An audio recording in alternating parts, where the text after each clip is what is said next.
Alert Weather Extra starts now. And thank you for staying with us for First Alert Weather Extra. Tania, we're continuing this First Alert Weather Day because we have some gusty winds out there, and you actually went out and tested to see what the winds are like out there. It's crazy, Wes. Yeah. I mean, things are blowing. You see all the debris from trees to trash, and everything is blowing around. There's also some street lights that are out, so just be careful. Give yourself extra time in any of your commutes because it may take you a little bit longer. Those red lights are working as stop signs at this moment. Well, you know, I've been saying this with a system this complex, this large. Typically, you don't get out of something like this without either gusty winds or a flood threat. Just seen it too many times. Yeah. And thankfully, as expected, the tornado threat staying to the south. But I know the wind certainly getting a lot of attention out there across the area. And this is the kind of thing that we're seeing right now. Just received this photo from Beth in Mountain Brook, and she's actually a teacher there, and was on the way home and said a lady had pulled over for a work call, turned on the hazard lights, and next thing she knew, the car was under a tree and it shattered the windshield. She had glass all over her. Thankfully, she is safe. So thank you, Beth, for sharing that report. But certainly thank you out there that much thinks that she is safe, and hopefully everyone is staying safe with pictures like this coming in. We had a large tree down in Tuscaloosa. Tamika sharing this on the Fox 6 First Alert Weather app. Just a large tree that was near Patriot Parkway, I believe. That's near Hillcrest High School there. So we had a photo there. This is a Bradford pear tree that split. This was in Helena. Ruth said, look in the backyard, and there you go. And then, of course, you're going to have a windy day. You're going to see a photo like this pop up. But Derek, the old trampoline there in Odenville, went for a ride. But that's what we're seeing right now. Some gusty winds all across the area, and certainly an impactful system across Alabama. Wind advisory in effect for all of the area. That is going to continue through 1 o'clock in the morning. And even though the winds, which already are starting to back off in some areas,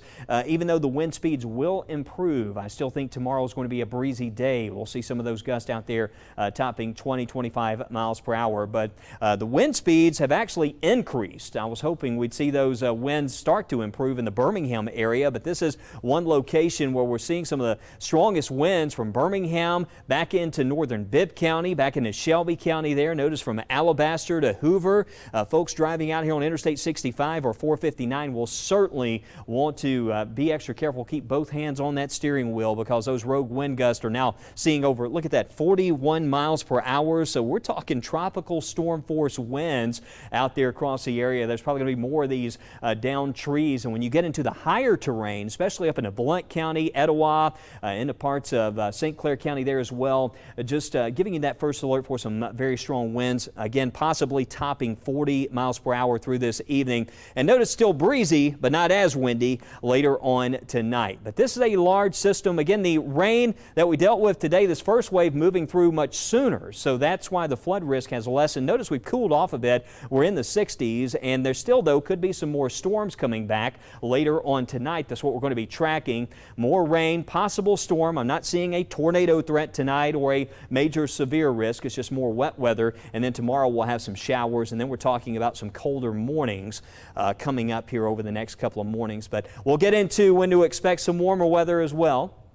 That's all coming up in our full forecast. And remember, you can always find the latest information on closings, weather updates, and we have a lot of links on how you can program your weather radio. Just make sure you download the WBRC First Alert Weather app, and it's a simple, just open the camera on your mobile device and scan this code that you see on the screen. It's a free app, and what's nice is it works anywhere you go. Had a lot of folks using our weather app along the Gulf Coast today with a lot of that stormy weather that was impacting areas to the south. But thankfully, the tornado threat stayed south, so the forecast stayed on track there. But we're getting these gusty winds, and meteorologist Lauren Linehan has been giving us those ground truth observations all across the area, Lauren. And now you're on site. We're seeing more of these trees toppled after all the rain we received. Yeah, Wes, I'm in Jefferson County right now in Bessemer, where we got reports of a downed tree in Clarendon Alley. You can see it behind me right here. City officials have been hard at work. Their crews out here really for the past 30 minutes or so, and they have already made some vast improvements cutting down this tree. Earlier, when we got here, the tree was still completely intact, and the city of Bessemer got here at about the time we did. But this is a testament to the power of gradient winds. Gradient winds can occur behind these rain and storm systems when Wes has been talking about that pressure drops, and it's always like the atmosphere is trying to balance itself out. So in order to do that, the wind picks up, and that's what we saw here. Trees can topple in 55+ mph winds, so you don't have to have a severe thunderstorm to get tree damage, which is why we've been giving you that first alert all day long for those windy conditions possible. But the city of Bessemer has again been out here really even just the past 30 minutes working very hard. We spoke with one of their workers, William Lewis, who says he's just grateful it wasn't worse. I mean, we always hope for the best. Anytime we get a call, we're always, mindful and hopeful that nobody's hurt or nothing is going on. But anytime we get a tree down or anything like that around the city, we move pretty fast, and we try to do it as best we can to take care of it pretty fast. And props to the city of Bessemer. They're moving a lot faster than I would have moved. They have gotten this done so quickly. They did say there were other reports of trees down across the city of Bessemer, but this area right here was the most significant damage. You may not be able to see it because it's been moved, but this tree did fall on a car. Fortunately, it looks like the car sustained minimal damage and no one was inside. Reporting live in Bessemer, meteorologist Lauren Linehan, WBRC Fox 6 News on your side.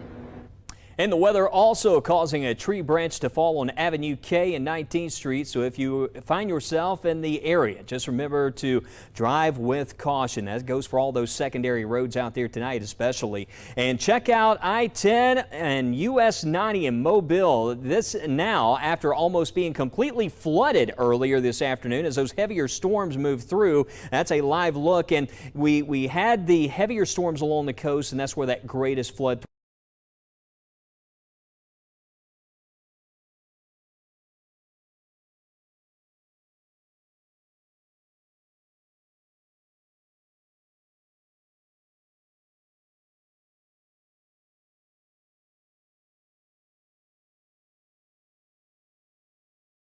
bound in Louisiana. I did see a couple cars that spun out and some other accidents and whatnot. It was a terrible day for driving along the Gulf Coast, and right in the middle of it all, the Mobile Bay Causeway. When we saw that the battleship down in Mobile closed out, there's a lot of flooding there. We wanted to go see it today, we weren't able to. Folks who stopped at Buc-ee's Travel Center in Baldwin County had stories to tell about their drive Wednesday as severe storms blanketed the Gulf Coast. Some of the most significant impact was along the causeway as high tide and screaming winds combined to push water over the seawall and into the roadway. Some cars that had been previously left along the shoulder began to submerge in the rising water. AlDOT crews monitored the conditions and eventually closed the roadway to traffic until the tides went back down and the roadway cleared of debris. Those traveling in the southern part of the county also had less than ideal conditions to contend with. Real windy and heavy rain, Gulf Shores. And then once you got out of, so probably about 98 on the beach express, it kind of let up a little bit as far as rain goes. It's still windy. Back on the causeway, as the leading edge of the front moved through, lightning streaked from the clouds and the rain came in buckets. Winds gusted to near tropical storm force at times.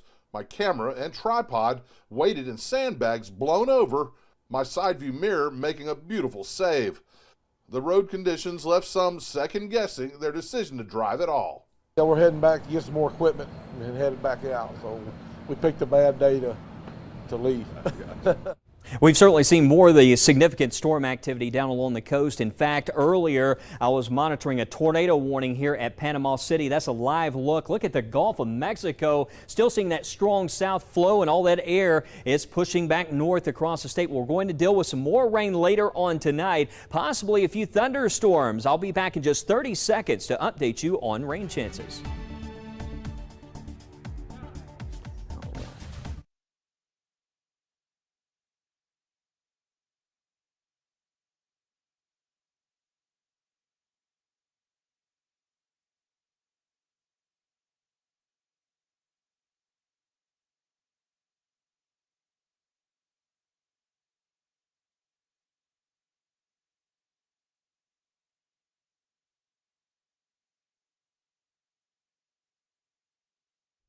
All right, so let's walk through those rain chances for the rest of tonight. Here's that first wave of rain moving on out of here sooner. And what's going on is just behind this rain shield, when you have a large complex of storms and rain like this, a large storm system, sometimes what can happen as that rain tapers off, you can have a drop in pressure levels and you end up with what we call a wake low forming, and it's almost impossible to detect until the day of when you start to see those wind reports and see those pressure falls. And that's why we're seeing the gusty winds at the moment. This is what we call a wake low that's causing the gusty winds, and the breeze is going to be with us. But later on tonight, notice the southeast wind at 21 miles per hour by 11 o'clock. More wet weather could wrap in, possibly a few thunderstorms. I'm not seeing a tornado threat later on tonight, just some more wet weather and a few rumbles possible. The weather's going to stay unsettled tonight, throughout the day tomorrow. Notice that big storm center back to the west. That upper low is going to be rotating over to Alabama, so we'll see some more showers, some drizzle. Looks like cloudy throughout the day tomorrow. Still kind of dreary out there. Off and on showers, maybe a thunderstorm by tomorrow afternoon. If that does happen, could see a few hail producers with a setup like this that we'll need to watch out for. But certainly right now, one of the big stories, Tania, the gusty winds, and starting to see some power outages. Yeah, Wes, and matter of fact, an update on those power outages before we go. Nope. We're going across the country, taking you now across the country to Texas, where an EF1 tornado struck Katy early this morning. The National Weather Service confirming that the twister had max winds of about 90 miles per hour. Parts of Texas also experiencing severe flooding. Emergency crews responded to at least 10 water rescues. The Pin Oak Creek is now in major flood stage after rising 10 feet in 6 hours. In addition to the flooding, the storms also caused major damage to several businesses. And here, I just want to give you a quick update on those power outages. Up to 6,000, or an estimate of 6,000 homes in Jefferson County without power because of those strong winds. But Louisiana dealt with severe flooding impacting areas surrounding New Orleans and La Place, with an apparent tornado impacting the city of Slidell. Check this footage out. It was crazy. He actually had to grab me and bring me out to the office, into the office, to get me away from danger into the shelter. It reminds me almost back like Hurricane Katrina. It reminds me back to Katrina. When Katrina hit, I was a little kid. I remember like it was yesterday. Yeah, that footage was from our sister station, WVUE in Louisiana, and that was the police department also there, likely covering more of that tornado damage. You can see down power lines there and all kinds of debris. And that was that one person sharing his experience during the storm. But in Mississippi, downed trees and debris are scattered throughout certain parts of Madison County and Ridgeland. In video from sister station WLBT, you can see trees toppled over due to straight line winds. Homes were also impacted by these fallen trees, resulting in heavy damage and months worth of repairs for their owners. Authorities also shut down Highway 51 from Olympic Way, to Green Oak Lane to allow energy to replace a number of those power poles. And check out this video of hail falling across southern Mississippi earlier today. This is from our sister station, WLOX. As you can see, most of the hail ranged in size from quarter size to golf ball sized. Crazy, all this active weather across the country, matter of fact. But we talk more about our first alert weather day that continues because of those strong winds. And we'll give you more information on that as Wes gives us a look at that 7-day forecast, where we can also expect better conditions for the weekend. We'll tell you about it right here, Weather Extra. We'll be right back.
And welcome back into Weather Extra. Chief Meteorologist Wes Wyatt. The big story tonight is just these windy conditions out there, but we're seeing some strong gusts. This is a live look from Red Mountain, and you can still see winds whipping. Look at that wind gust, 43 miles per hour. We have tropical storm force winds impacting our area. That's why the Weather Service has issued that wind advisory. That is going to continue through this evening. We have what's called a wake low on the backside of all that rainfall that's generating these unusually gusty winds that we have impacting the area tonight, and that is going to continue. The heavier rainfall, you can see it's moved on to the south, but we're still seeing some rain around Rockford, around Clanton, trying to wrap in from south to north here. Looks like even around Sylacauga, Talladega, still some wet weather, but for most of us, the risk for severe storms has ended. But it's cool out there as well. Notice the temperatures.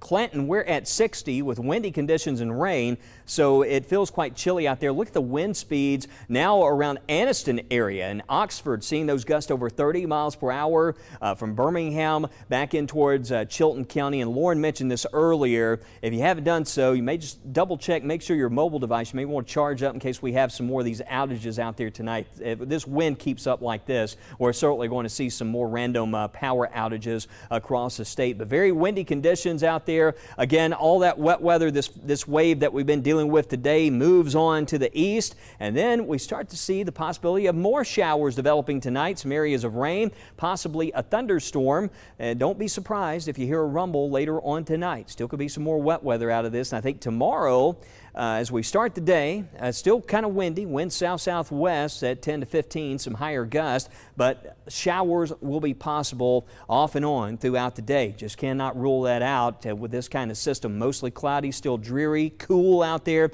Only low 60s tomorrow. Some of us may struggle to break out of the 50s for highs as we have a upper low moving over the state. And typically with something like that, we have cloudy, dreary, misty, rainy conditions throughout the day and breezy conditions. Now, there might be a couple of storms that might try to develop as this system wraps up. If that happens late tomorrow, it would not surprise me to see maybe a few reports of some hail if we get some cores of storms that try to develop out there later in the day. But as far as the risk for tornadoes, anything like that, that won't be a concern for tomorrow. But again, just rainy, windy, maybe a rumble of thunder, a thunderstorm possible. And then by Friday morning, finally, we get this system out of here. What a springtime system. Notice finally clearing, but also temperatures down into the 40s for a lot of us there early Friday. But don't worry, not expecting frost or freezing temperatures, but certainly a chilly start to the day. We're going to warm up, though, just in time for the weekend. Sunshine on Saturday, perfect weather for the 8A game. If you want to work on that garden this weekend, we're looking at those afternoon highs around 79 Saturday, 82 on Sunday. How about Monday and Tuesday? Highs around 84 degrees. Of course, that means for some of us on the warmer locations, we'll see those temperatures possibly in the upper 80s there, especially across parts of West Alabama. But looking ahead through the start of next week, at this point, looks like a stretch of dry weather. But as we go to meteorologist Tania Michelle, Tania, one thing we were watching is towards the end of next week. I've already had someone, they noticed on our 10-day forecast, said, Wes, I have a wedding plan. How about around April 20th? But we could see some rain out there. Yeah, and maybe even some storms as we're looking farther ahead. We're not sold on that just yet, but Wes, I was just looking earlier this afternoon, and there could be some scattered thunderstorms around by next weekend, April 20th and the 21st. So we'll watch it diligently here. But let's take a look at our 6 to 10-day temperature outlook. April 16th through the 20th, it looks like the eastern portions of the United States plus the southeast dealing with above average temperatures, minus areas up in the Pacific Northwest across the United States. But for us here at home, above average temperatures are expected, so that's good news for those of you looking for warmer conditions. Our average high around this time of the year is likely in the low 70s, but we could be seeing some 80s, especially by this weekend on Sunday. Looking at rainfall, April 16th through the 20th, our 6 to 10-day rainfall outlook, it looks like majority of the U.S. really going to be dealing with above average rainfall, except down in Florida where they could see below average, and then along the West Coast in California and in Arizona and in Las Vegas, Nevada. Those those areas could be seeing less rainfall than average. But looking here where we are in Alabama, across central Alabama, we could slightly be seeing above average rainfall. So if you're looking for some blooms and faster blooms for your plants, those warm temperatures plus the rain might be exactly what you need to help those plants bloom very good for the spring season. But looking at our next chances for rain, I was just noticing, and it looks like we do have a stretch of dry weather as of this point, because you know, things always can and possibly will change. We look like we have some showers surrounding us, but maybe not likely hitting us, at least not a whole lot. But I am seeing more wet weather around by next Saturday, not this weekend, but the following weekend, April the 20th, and then not just the 20th. We could also be seeing some wet weather around the 21st. So I'm giving you that first alert. Keep in mind things can and possibly will change, but we'll always give you the updates right here at WBRC Fox 6 News. But we're not the only ones experiencing potential flooding. I mean, we had that flood watch in effect earlier. A state of emergency has been declared in Russia after the worst flooding ever recorded in the region.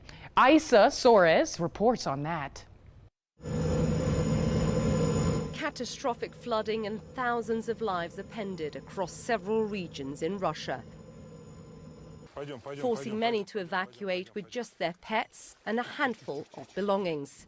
At least 3 people are reported to have died so far. Authorities declared a state of emergency in the Orenburg region near Kazakhstan, after the Ural, Europe's 3rd longest river, swelled several meters and burst through a dam embankment in Orsk, a city of more than 200,000 residents. The anger there was palpable on Monday, with protesters chanting "Shame on you" at local officials and "Putin help" over the government's response. No one is helping us here, a man in this crowd shouts. The state is doing nothing, he says.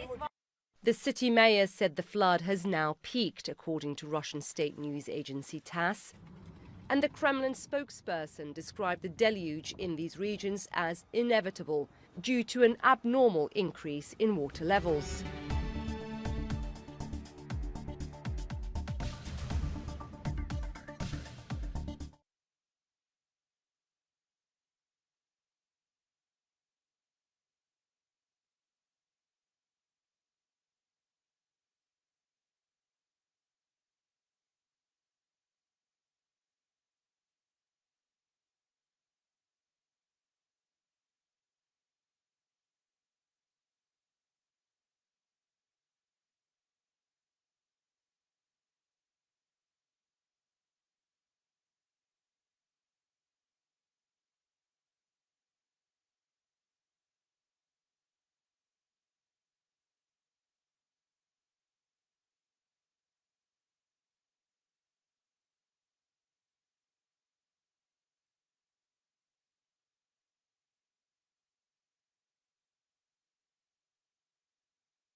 All right, Tania, seeing that power outage number, it says updated. It's just increasing, yeah, especially Jefferson County, 7,000 homes. Hey, I hope people charge their devices like we've been telling them, because you're probably going to need it for tonight. Yeah, hopefully, you know, if you do lose power, it's restored rather quickly. I know the power company will be working hard out there in this weather. We're seeing 30, 40 mile per hour winds, tropical storm force across the area. So that's a big story. We're going to continue this first alert weather day mainly for the wind, but there could be some more rain tonight. So when we check in with you at 9, might be tracking more showers and storms. Yes, and that'll continue into your Thursday morning. We'll give you the latest updates. Tune in with us tonight. Hope you guys have a great evening. Stay safe out there.